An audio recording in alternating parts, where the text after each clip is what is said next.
आप सभी का स्वागत है मेरे YouTube चैनल पे सरकार डीएनए में, जिसमें अपन पढ़ रहे हैं यहाँ पे डिसऑर्डर्स। उन्हीं डिसऑर्डर्स को अपन कंटिन्यू करेंगे, जिसके अंदर नेक्स्ट डिसऑर्डर है जिसका नाम है यहाँ पे डीवीटी, और इसी का फुल नेम होता है यहाँ पे, इसका नाम होता है डीप वेन थ्रोम्बोसिस के बारे में डिस्कशंस करें। देखिए, क्लास को स्टार्ट करने से पहले कुछ मोटिवेशंस जो लाइन है उसके साथ अपनी क्लास को स्टार्ट करना चाहेंगे। देखिए, नाज़नी निगाहों से ना देख हम दरिया में ना करके आए हैं, हवा क्या खाक रोकेगी रास्ता हमारा, हम तूफानों से टकरा करके आए हैं। और सपनों को सच करने के लिए तो हम अपनों को छोड़ करके आए हैं। तो देखिए, ये कुछ मोटिवेशन जो हैं वो लाइन है जिनके साथ जो है आज अपनी क्लास जो है उसको स्टार्ट करेंगे, जिसका नाम है यहाँ पे डीप वेन थ्रोम्बोसिस, और इसी को कहते हैं यहाँ पे डीवीटी। देखिए, डीवीटी जो है यह एक डिसऑर्डर है, ब्लड वेसल्स का डिसऑर्डर होता है।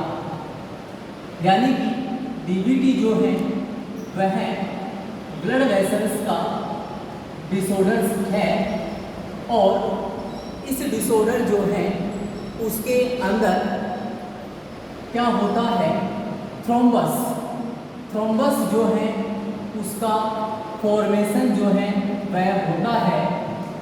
थ्रोम्बस या क्लोट जो है उसका फॉर्मेशन होता है, और ये थ्रोम्बस जो है वो किसमें फॉर्म होता है, ये वेन जो है उसके अंदर थ्रोम्बस का फॉर्मेशन आपके यहाँ पे होता है।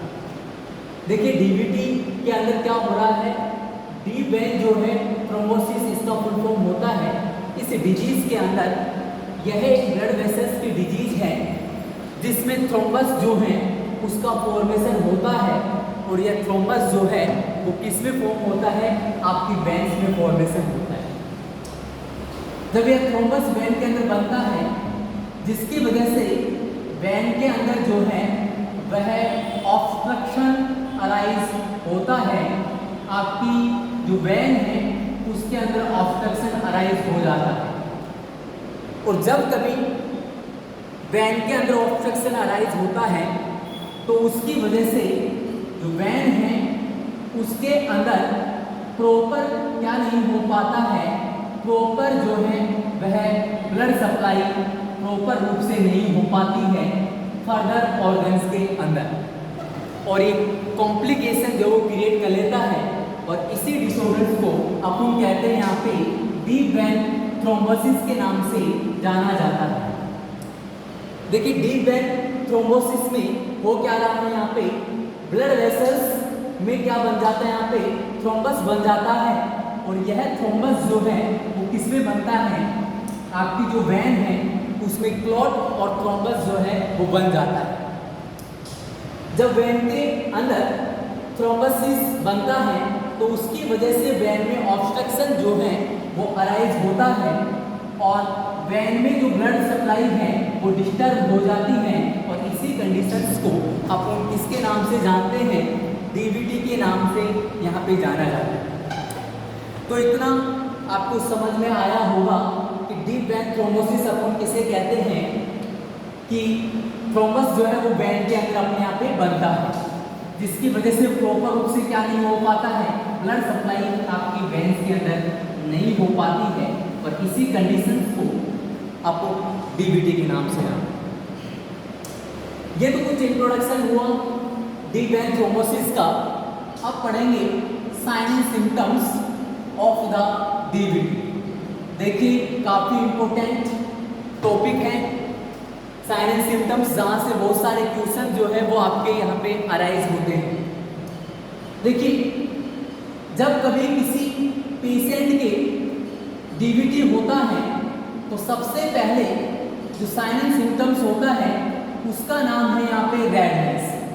यानी कि जब कभी किसी पेशेंट्स के डीवीटी होता है तो उस दौरान पेशेंट के अंदर जो है आपको रेडनेस जो है वो दिखाई यहाँ पे देता है, पहला साइन एंड सिम्टम्स। दूसरा साइन एंड सिम्टम्स है जिसका नाम होता है उसको कहते हैं Homan sign. It is a very important sign जो कि डीबीटी से पूछा ही जाता है। हर एक कॉम्पिटिटिव एग्जाम्स के अंदर आपको होमान साइन जो है उससे रिगार्डिंग जो है क्वेश्चंस आपको देखने को यहाँ पे मिलता है। ध्यान रखना यहाँ पे कि होमान साइन जो है वो क्या होता है, इसको अपन यहाँ पे देखें।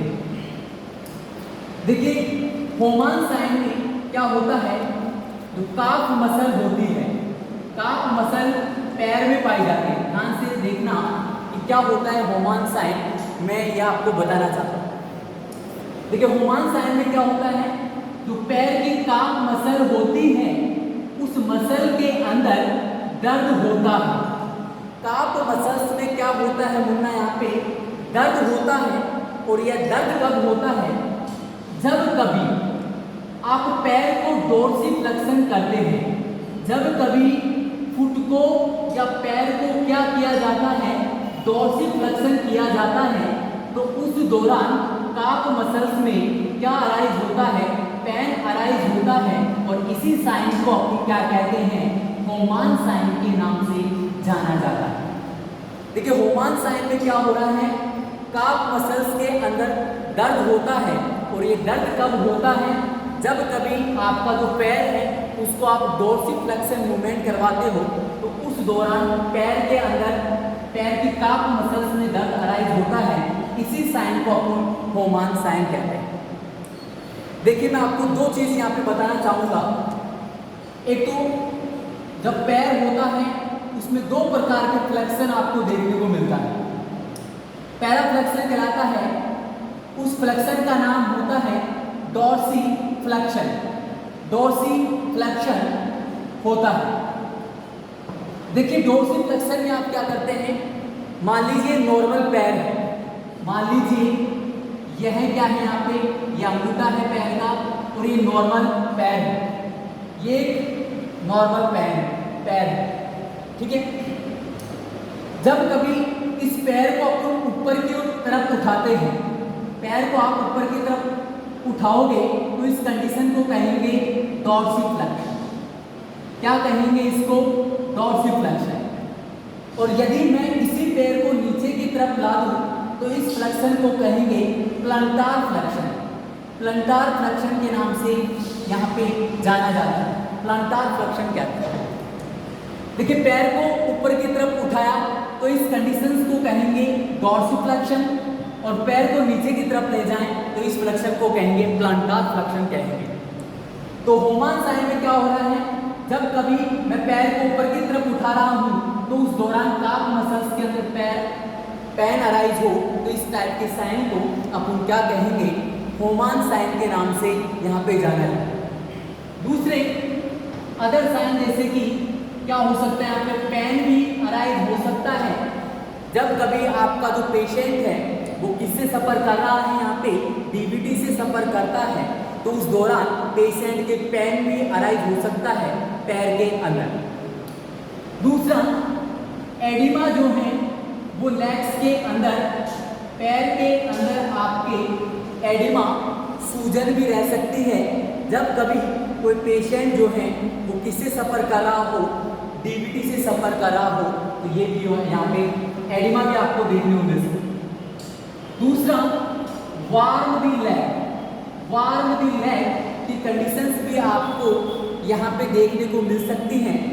जब कभी कोई पेशेंट जो है वो किससे सफ़र कर रहा है, यहाँ पे डीबीटी से सफ़र कर रहा है, तो वार्म लेग भी आपको यहाँ पे देखने को मिल सकता है।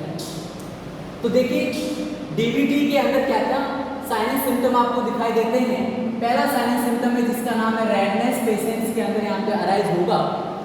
दूसरा साइनस सिम्टम है जिसका नाम है यहाँ पे होमान साइन, और इसी साइन को कहते हैं classical sign, classical sign of the DBT. DBT का क्लासिकल साइन होता है, उसका नाम है यहाँ पे होमान साइन। इस होमान साइन के अंदर होता क्या है, जब कभी आप पैर को डोर्सिफ्लेक्शन करवाते हो तो उस दौरान यदि पेन अराइज हो काफ मसल्स के अंदर, पैर के अंदर, तो इस कंडीशंस को अपन कहेंगे यहाँ पे होमान साइन के नाम से यहाँ पे जाना है। दूसरा साइन यहाँ पे पेन यहाँ पे अराइज हो सकता है, और नेक्स्ट आपका एडिमा यहाँ पे लेग्स के अंदर अराइज हो सकता है और वार्मनेस आपके यहाँ पे अराइज यहाँ पे हो सकता है। These are the main sign and symptoms of the patient was suffer from the डीबीटी डिसऑर्डर्स। ठीक है, अब देखिए साइन एंड सिम्टम्स के बाद में अपन यहाँ पे पढ़ेंगे जिसका नाम है डायग्नोस्टिक इवैल्यूएशन। नेक्स्ट पढ़ेंगे डायग्नोस्टिक इवैल्यूएशन क्या क्या होते हैं जब कभी कोई जो पेशेंट है वो किससे सफ़र करता है, यहाँ पे डीबीटी से सफ़र करता है, तो क्या क्या डायग्नोस्टिक इवैल्यूएशन हो सकता है। पहला देखिए, आपको पेशेंट का हिस्ट्री टेकिंग करना है, हिस्ट्री लेना है और पेशेंट का फिजिकल एग्जामिनेशन आपको यहाँ पे करना है। जब कभी कोई पेशेंट जो है वो डीबीटी डिसऑर्डर से सफ़र करता है तो उस दौरान आप पेशेंट का क्या कर सकते हैं, हिस्ट्री टेकिंग कर सकते हैं और फिजिकल एग्जामिनेशन किया जा सकता है। दूसरा डायग्नोस्टिक इवैल्यूएशन अपन क्या करेंगे, डॉपलर स्टडी भी की जा सकती है। जब कभी कोई पेशेंट जो है वो किससे सफ़र करता है, डीबीटी से सफ़र करता है, तो आप लेग जो पैर है उसका डॉपलर जो है वो करवा सकते हैं। आगे कुछ लैब टेस्ट भी अपन यहाँ पे कर सकते हैं जिससे पता चलेगा अपने को कि पेशेंट जो है डीबीटी से सफ़र करता है। तो लैब टेस्ट कौन से हो सकती हैं, पहला होगा पीटीआईएनआर अपन यहाँ पे कर सकते हैं पेशेंट्स का। दूसरा अपन यहाँ पे करेंगे एपीटीटी पेशेंट्स का यहाँ पे किया जा सकता है। तो पहला पीटीआईएनआर करेंगे, दूसरा एपीटीटी यहाँ पे किया जाएगा। नेक्स्ट यहाँ पे सीबीसी आप कर सकते हैं। सीबीसी का फुल फॉर्म होता है complete blood count. Complete blood count जो है वो भी अपन यहाँ पे पेशेंट्स का कर सकते हैं। तो लैब टेस्ट में अपन क्या क्या कर सकते हैं, पहला पीटीआईएनआर अपन यहाँ पे करेंगे, दूसरा एपीटीटी टेस्ट अपन यहाँ पे कर सकते हैं और तीसरा सीबीसी जो है वो किया जा सकता है। तो these are the diagnostic evaluation of the patient वाला सफर फ्रॉम द डीबीटी। क्या क्या कर सकते हैं, पहला हिस्ट्री टेकिंग करेंगे, दूसरा पेशेंट का फिजिकल एग्जामिनेशन किया जाएगा, तीसरा डॉपलर स्टडी आप जो है लेग्स का यहाँ पे करोगे और तीसरा जो है अपन लैब टेस्ट करेंगे जिसके अंदर पीटीआईएनआर आप कर सकते हैं, एपीटीटी जो है वो किया जा सकता है और सीबीसी जो है वो अपन पेशेंट्स का यहाँ पे कर सकते हैं। तो these are the diagnostic evaluations of the patient who are suffer from the DVT disorders। ठीक है, अब नेक्स्ट अपन पढ़ेंगे जिसका नाम है ट्रीटमेंट। देखिए, जो पेशेंट डीबीटी से सफ़र करता है उसका आप मैनेजमेंट कैसे कैसे कर सकते हैं वो देखिए। सबसे पहले आपको पेशेंट को एंटीकोगुलेंट जो है वो देना पड़ेगा पेशेंट्स को। एंटीकोगुलेंट जो है वो पेशेंट्स को अपन यहाँ पे देंगे जिसके अंदर अपन पेशेंट को हेपरिन दिया जाएगा। और हेपरिन कौन से रूट से देते हैं अपन यहाँ पे, आईवी रूट से जो है वो दिया जाता है। तो सबसे पहले मेडिसिन कौन सी देंगे, जिसका नाम है एंटीकोगुलेंट, जो जिसका एग्जाम्पल आपका हेपरिन है जिसको आईवी रूट से देंगे। दूसरा मेडिसिन एंटी प्लेटलेट्स जो हैं वो पेशेंट्स को यहाँ पे दी जाएंगी और एंटी प्लेटलेट्स के अंदर अपन एस्प्रिन जो मेडिसिन हैं वो पेशेंट्स को यहाँ पे देंगे।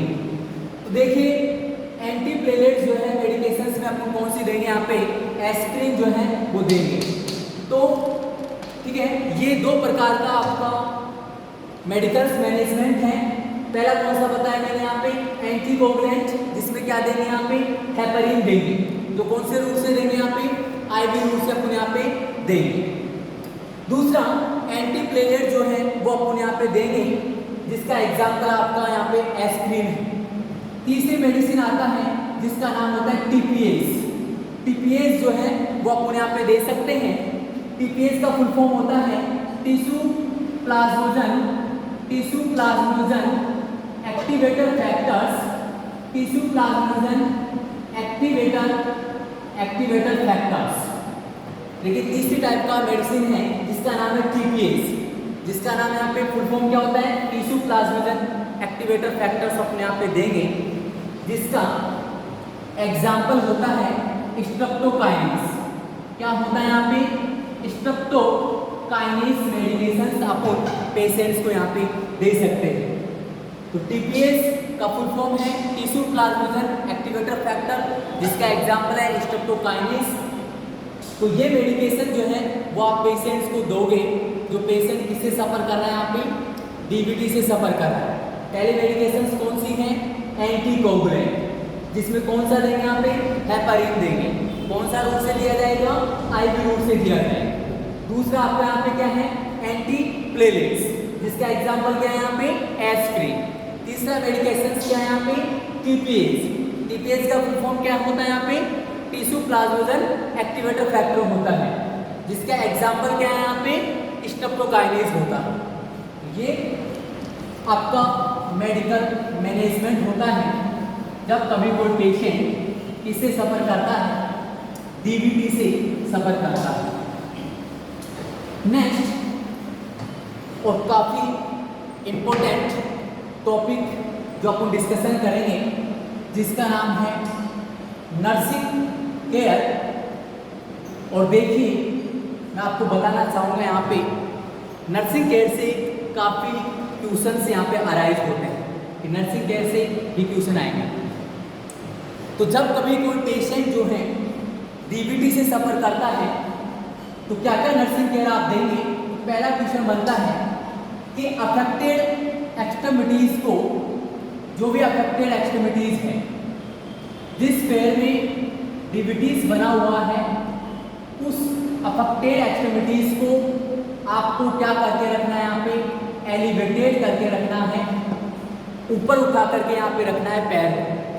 तो जिस पैर में डीबीटी यहाँ पे हो रखा है उस पैर को आपको क्या करके रखना है, यहाँ पे ऊपर करके रखना है, यहाँ पे एलिवेटेड करके रखना है। दूसरा, जब भी आपके डीबीटी होता है तो उस दौरान आपको अवॉइड करना है मोबिलाइजेशन, यानी कि मूवमेंट नहीं करवाना है। जिस पैर के अंदर डीबीटी हुआ है उसको आपको मोबिलाइजेशन नहीं करना है और ना ही उसको क्या करना है, यहाँ पे मसाज करना है। तो जब भी आपके पेशेंट्स की डीबीटी हो रखा हो तो उस दौरान ना ही इसको क्या करना है, यहाँ पे मोबिलाइजेशन करना है पैर को, और ना ही क्या करना है, यहाँ पे मसाज करना है। क्यों? क्योंकि ये जो थ्रोम्बस आपके बना हुआ है वेन्स के अंदर, और जब कभी आप मसाज करोगे या मूवमेंट कराओगे तो ये थ्रोम्बस जो है मूवमेंट करेगा, और मूवमेंट करके ये कहाँ पे चला जाएगा, लंग्स के अंदर जा सकता है, और लंग्स के अंदर जाकर के पल्मोनरी एम्बोलिज्म कोज क्रिएट कर सकता है, पल्मोनरी एम्बोलिज्म कोज क्रिएट कर सकता है। ठीक है, तो यदि आपने मूवमेंट करवाया और मसाज करा तो उसकी वजह से क्या हो सकता है, आपका थ्रोम्बस खिसक करके मूवमेंट कर सकता है, और मूवमेंट करके ये कहाँ पे चला जाएगा, लंग्स के अंदर चला जा सकता है और पल्मोनरी एम्बोलिज्म कोज क्रिएट कर सकता है। ठीक है, और पेशेंट की कभी कभी यहाँ पे जो है वो डेथ भी हो सकती है। तो अतः आपको ध्यान में रखना है, जब भी कोई पेशेंट जो है किससे सफ़र करें, यहाँ पे डीबीटी से सफ़र करें, तो उस पेशेंट को आपको कभी भी मसाज और मूवमेंट जो है वो नहीं करवाना है। Next is avoid the warm application. ठीक है, अवॉइड द वार्म एप्लीकेशंस। ठीक है, तो वार्म भी नहीं करना है आपको, वार्म भी नहीं करना है। ठीक है, तो जब भी कोई पेशेंट जो है डीबीटी से सफ़र करता है तो उस दौरान जो है आपको कोई भी वार्म एप्लीकेशन जो है वो नहीं करना है, उसको अवॉइड करना है। नेक्स्ट और क्या कर सकते हैं, ठीक है, आपको मॉनिटर करना है क्लाइंट के अंदर, क्लाइंट जो है उसके अंदर पल्मोनरी एम्बोलिज्म को मॉनिटर करना है। पल्मोनरी एम्बोलिज्म उसको आपको क्या करना है, यहाँ पे कंटिन्यूसली पेशेंट्स के अंदर मॉनिटर करना है। मॉनिटर करना है क्लाइंट के अंदर पल्मोनरी एम्बोलिज्म के जो साइन है उसको आपको मॉनिटर करना है। पल्मोनरी एम्बोलिज्म के क्या क्या साइन एंड सिम्टम हो सकते हैं? एक तो पेशेंट के अंदर चेस्ट पेन होगा, दूसरा शॉर्टनेस ऑफ ब्रीथिंग आपको पेशेंट्स में देखने को मिलेगी, और नेक्स्ट कंडीशन आपको पेशेंट में डिस्पीनिया की कंडीशन यहाँ पे देखने को मिल सकती है। जो पेशेंट किससे सफ़र कर रहा हो? पल्मोनरी एम्बोलिज्म से सफ़र कर रहा हो। तो कई बार क्वेश्चन पूछा जाता है कि पल्मोनरी एम्बोलिज्म जो है उससे यदि कोई पेशेंट सफ़र कर रहा है तो पेशेंट में क्या क्या साइन एंड सिम्टम दिखाई दे सकते हैं? तो पहला, पेशेंट के अंदर चेस्ट पेन देखने को मिल सकता है, दूसरा आपका शॉर्टनेस ऑफ ब्रीथिंग यहाँ पे देखने को मिल सकता है, और तीसरा आपको डिस्पीनिया जो है वो देखने को मिल सकता है। तो पेशेंट किससे सफ़र करता है यहाँ पे? पल्मोनरी एम्बोलिज्म से। तो ये सारा नर्सिंग केयर है। जो पेशेंट किससे सफ़र करता है यहाँ पे? डीवीटी से सफ़र करता है। देखिए पहला क्या है यहाँ पे, अफेक्टेड एक्सट्रीमिटीज को आपको क्या करके रखना है यहाँ पे? हमेशा एलिवेट करके रखना है। दूसरा, डीवीटी वाले पेशेंट को कभी भी मोबिलाइज नहीं करना है, मूवमेंट नहीं करवाना है, मसाज नहीं करना है। क्यों नहीं करना है? जो काम की बात, क्योंकि यहाँ पे यदि आपने मूवमेंट करवाया तो मूवमेंट करवाए तो थ्रोम्बस क्या होगा यहाँ पे? किसकेगा? किस सकने से वो कहाँ पे जाएगा? लंग्स में जाएगा, और लंग्स में जाकर के क्या कंडीशन क्रिएट कर लेगा? पल्मोनरी एम्बोलिज्म क्रिएट कर लेगा। ठीक है, नेक्स्ट आपको वार्म एप्लीकेशन भी अप्लाई नहीं करना है जिस पेशेंट के डीवीटी हो रखा हो, और मॉनिटर करना है आपको क्या? क्लाइंट के अंदर किसको? पल्मोनरी एम्बोलिज्म जो उसके साइन एंड सिम्टम्स को आपको असेस करना है। क्या क्या साइन एंड सिम्टम हो सकते हैं? एक तो चेस्ट पेन हो सकता है, दूसरा आपका शॉर्टनेस ऑफ ब्रीथिंग हो सकता है, और डिस्पीनिया आपको देखने को मिल सकता है जब कभी कोई पेशेंट पल्मोनरी एम्बोलिज्म से सफ़र करे। तो this is the overall about DVT, और इसी को कहते हैं डीप वेन थ्रोम्बोसिस, जहाँ से बहुत सारे क्वेश्चंस जो हैं वो अराइज होते हैं। तो आप सभी से रिक्वेस्ट है, मेरे YouTube चैनल जो है उसको आप सब्सक्राइब करें और इस कंटेंट को जो है कंटिन्यूसली स्टडी करते रहें। ठीक है, thank you for class, thank you.